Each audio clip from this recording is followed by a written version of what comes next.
भारत सरकार द्वारा one nation one election की घोषणा से पूर्व मध्य प्रदेश में होने जा रहे विधानसभा चुनाव की समीक्षा करने के लिए आज हम पहुंचे भैंसदेई विधानसभा क्षेत्र में। यह क्षेत्र अनुसूचित जनजाति के लिए आरक्षित है और इस वक्त हमारे साथ में भैंसदेई के खामला, एक बहुत ही अति दुर्गम भाग में खामला गांव के अंदर में हमारे साथ में बैठे हैं भारतीय जनता पार्टी के प्रत्याशी महेंद्र सिंह जी चौहान। महेंद्र सिंह जी चौहान को इस क्षेत्र में किसी परिचय की जरूरत नहीं। वो वंश परंपरागत तरीके से इस क्षेत्र में अपने सेवा कार्य को विस्तार देते रहे। ये चौथी मर्तबा उन्होंने चुनावी समर के अंदर में अपना शंखनाद किया है। भैंसदेई के अंदर में निवर्तमान कांग्रेसी प्रत्याशी के साथ में उनका संघर्ष होने जा रहा। हम यहाँ पर स्थानीय मुद्दों के साथ साथ प्रदेश स्तर पे जो समस्या है उनके बारे में महेंद्र सिंह से आपको यह रूबरू कराने जा रहा है। आइए हम जानते हैं महेंद्र सिंह जी के विचार, वो जन कल्याणकारी योजनाओं के साथ और क्या रखने का मादा रखते हैं। नमस्कार महेंद्र सिंह जी, मुझे ये बताइए कि आज की तारीख में भैंसदेई विधानसभा क्षेत्र के अंदर में सर्व सामान्य लोगों को कौन सी परेशानी का सामना करना पड़ रहा है। जो हमारा क्षेत्र है कृषि प्रधान क्षेत्र, अधिकांश जगह हमारे किसान भाई लोग रहते हैं और हम अगर देखें तो सिंचाई के लिए हमें ज़रूरत है कि हमारे क्षेत्र में सिंचाई की ज़्यादा अच्छी सुविधा हो। और लगातार हमने कोशिश भी की, जब हमने कोशिश की कि हम ज़्यादा से ज़्यादा सिंचाई के लिए तालाब की कोशिश की कि तालाब बने जिससे कि किसानों को इसका लाभ मिल सके। कांग्रेस प्रत्याशियों की ओर से, कांग्रेस के जो उम्मीदवार है उनकी ओर से ये इल्जाम लगाया जा रहा है, ये आरोप लगाया जा रहा है कि प्रदेश में आपकी सरकार होने के बाद में, शिवराज सिंह जी चौहान की सरकार होने के बावजूद भी सर्व सामान्य आदमी को राशन का अनाज नहीं मिल पा रहा, तेल नहीं मिल पा रहा, गेहूं नहीं मिल पा रहा, शक्कर नहीं मिल पा रही। आपका क्या कहना है? मैं उन्हीं कांग्रेसी भाई से पूछना चाहूँगा, जब उनकी सत्ता थी, सरकार थी दिल्ली में भी, भोपाल में भी, जब हमारे लोगों को विदेश का लाल गेहूँ खिलाते थे तो हमारे पशु भी उस गेहूँ को पसंद नहीं करते थे। लेकिन आज हमारे मोदी जी द्वारा और हमारे शिवराज जी द्वारा जब देश में विश्व में कोरोना काल आया था, तब जो निर्णय लिया था हमारे प्रधानमंत्री जी ने, हम प्रत्येक परिवार को फ्री अनाज देंगे। साथ में अभी 2 दिन पहले ही हमारे मध्य प्रदेश में माननीय नरेंद्र मोदी जी आए, उन्होंने वहाँ से घोषणा की जो ये दिसंबर तक फ्री अनाज देने की जो योजना थी उनकी, उसको उन्होंने बढ़ा के 5 साल और कर दी। साथ में हमारे मुख्यमंत्री शिवराज सिंह जी चौहान जब वो बने, उन्होंने हम किसानों का ही गेहूँ खरीद के, चावल खरीद के आज हमारे क्षेत्र में वही गेहूँ सबके लिए उपलब्ध कराया। तो आरोप एकदम निराधार है। तो आपसे मैंने जैसा कहा कि उनके समय, उनके शासनकाल में जो लाल गेहूँ खिलाया जाता था, आज अगर हम देखें तो उसमें जमीन आसमान का फर्क है। भैंसदेई विधानसभा के अंदर में बिजली की समस्या एक महत्वपूर्ण समस्या कही जाती है। बिजली की आपूर्ति यहाँ सुचारू रूप से हो, लोगों को जनरेटर का, कृषि के लिए जनरेटर का प्रयोग ना करना पड़े, इसके लिए आपके पास में कोई योजना है क्या? देखिए, अभी तक स्थिति बहुत सामान्य हो चुकी है, लेकिन आज अगर हम देखें, हम हर गांव में देखें, हमें 24 घंटा बिजली उपलब्ध है। चाहे छोटा गाँव क्यों हो, 24 घंटे में बिजली मिल रही है। किसी कार्य के लिए हमें 10 घंटा, 8 घंटा का जो शेड्यूल बना हुआ है सरकार द्वारा, 8 घंटे दिन में, 8 घंटे रात में, मेरे ख्याल से सभी जगह सिंचाई के लिए भी पर्याप्त बिजली है। कुछ जगह ये समस्या आई है जरूर कि जो वोल्टेज उन्हें मिलना चाहिए, इस वक्त वोल्टेज की थोड़ी बहुत कमी हो सकती है।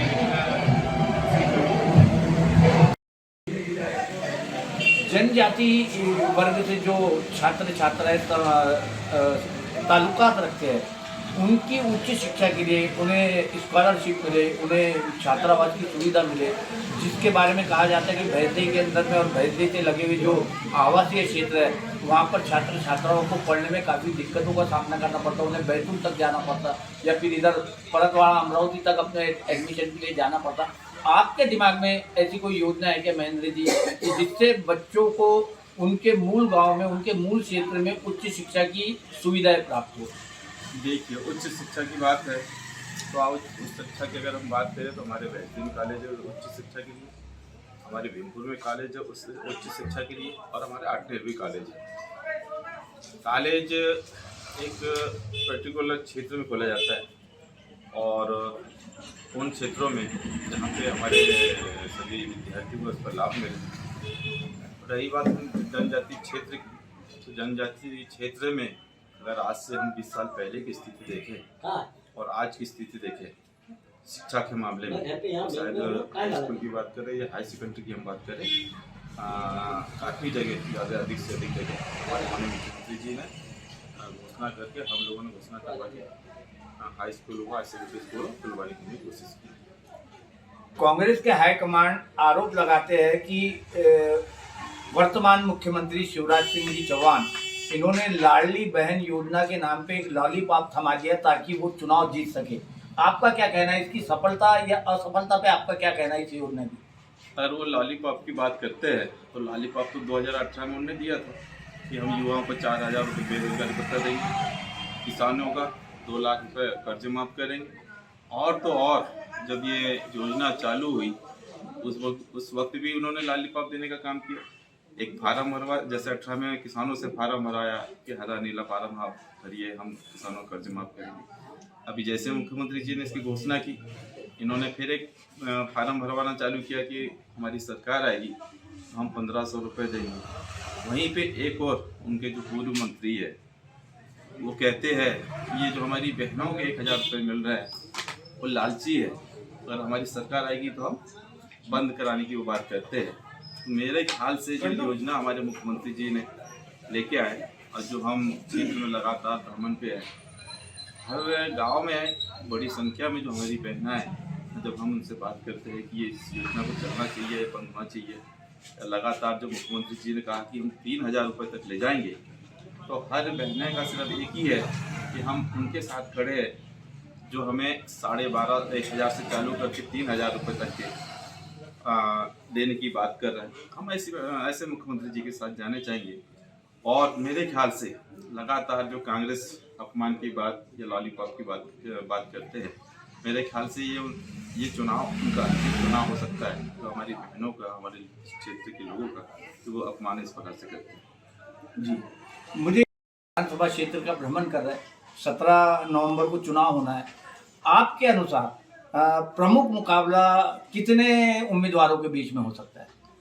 ये प्रमुख मुकाबला तो सिर्फ हमारे क्षेत्र में जब से हम बैठ रहे हैं उसके पहले भी सिर्फ बीजेपी और कांग्रेस के बीच में ही। हर चुनाव में कांग्रेस ही आए, अच्छे जो नामी नेता है वो भी निर्दलीय के रूप में आए, लेकिन निर्दलीय का वजूद हमारे नजदीक विधानसभा में नहीं। पहली मर्तबा महाराष्ट्र से विधायक राजकुमार पटेल और विधायक बच्चू कडू ने प्रहार जनशक्ति पार्टी के उम्मीदवार को यहाँ उतारा। आपको लगता है कि यह उम्मीदवार चुनाव परिणाम को कुछ प्रभावित करेंगे? मैं आपसे पूछना चाहता हूँ, अभी आप पूरे जो महाराष्ट्र के बॉर्डर वाले क्षेत्र आप घूम रहे हो, एक भी जगह शायद जो जिस पार्टी की आप बात कर रहे हो कहीं आपको देखने को मिला होगा ना कोई उनके कार्यकर्ता की बात है। ये सिर्फ उनकी अपनी महाराष्ट्र की बात है, उनको ऐसा लग रहा है कि जो हमारे महाराष्ट्र में होता है वो हम यहाँ पे करेंगे, लेकिन मध्य प्रदेश में विशेष करके और विशेष करके बस्ती विधानसभा में सिर्फ 2 ही पार्टियों का वजूद है, एक बीजेपी और कांग्रेस। एक अंतिम प्रश्न मेरा महेंद्र जी, परतवाड़ा अचलपुर से जो मध्य प्रदेश के गांव लगे हुए हैं, बुरहानपुर, निम्बोरा, थापोड़ा, मुक्तागिरी, बानूर, तो वहाँ के मतदाताओं तक का आपका व्यक्तिगत इस चुनाव के अंदर आपका व्यक्तिगत एजेंडा क्या है, आपका व्यक्तिगत घोषणा पत्र क्या है, कृपया हमारे दर्शकों को बताइए। जो हमारे बॉर्डर के गांव हैं, अधिकांश हमारे किसान लोग हैं, हमारे अनुसूचित जनजाति के लोग हैं।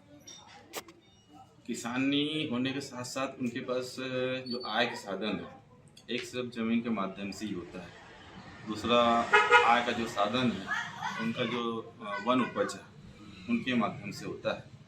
लेकिन किसान हमारे ये बड़े नहीं हैं, ये छोटे छोटे किसान हैं।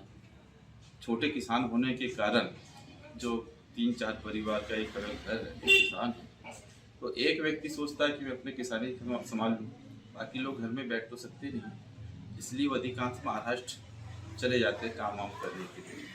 और क्योंकि महाराष्ट्र गरीबी पड़ता है, महाराष्ट्र जहाँ भी वो निकलते तो लगभग सभी शहरी क्षेत्र में पहुँच जाते, रोजगार के हिसाब से महाराष्ट्र चले जाते।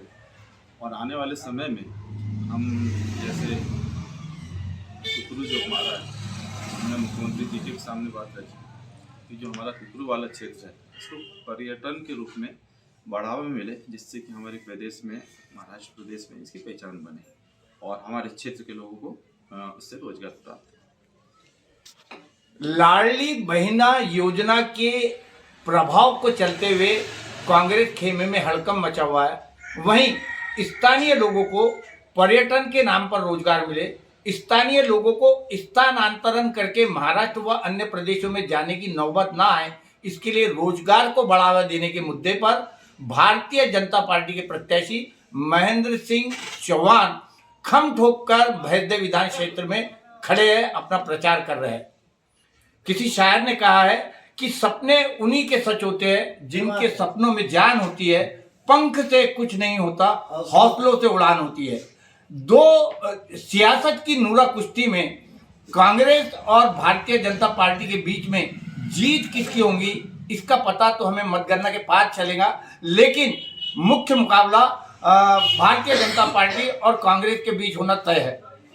मैं संजय जोशी, सिटी न्यूज के लिए कैमरामैन नितेश किल्लेदार के साथ मध्य प्रदेश भैद्य से।